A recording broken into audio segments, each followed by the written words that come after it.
Merci, M. le Président. Comment dire, ce que la COVID a entraîné, c'est un impact majeur pour l'ensemble des sociétés de transport au pays et celles du Québec ont écopé de façon significative.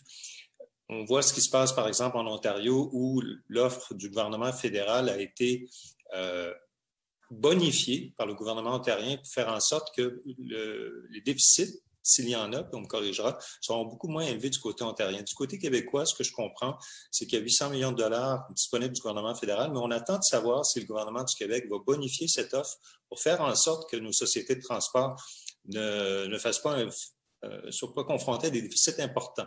Dans la région de Montréal, 800 millions, déjà, ça serait insuffisant, semble-t-il.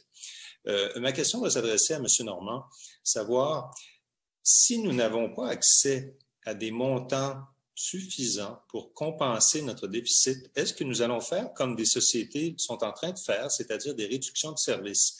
C'est un peu l'enjeu auquel toutes les sociétés de transport font face, c'est-à-dire que nous sommes en attente d'une réponse. Je comprends que vous n'avez pas mis en place de mesures de diminution de services ou de réduction des coûts, mais si notre réponse s'avérait être insuffisante, quelles sont les mesures envisagées par le RTC, M. Normand? Merci.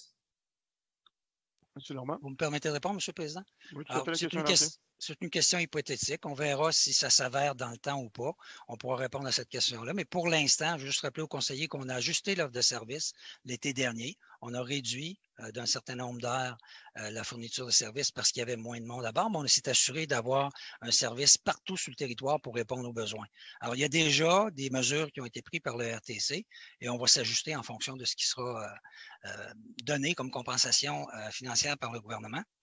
Je peux vous dire d'ores et déjà que le 400 millions qui a été mis sur la table est déjà un très bon pas dans la bonne direction et on verra dans les prochains jours, les prochaines semaines, là, ce que sera la compensation qui sera offerte au RTC, mais on a bon espoir que ça vienne remplir nos espérances.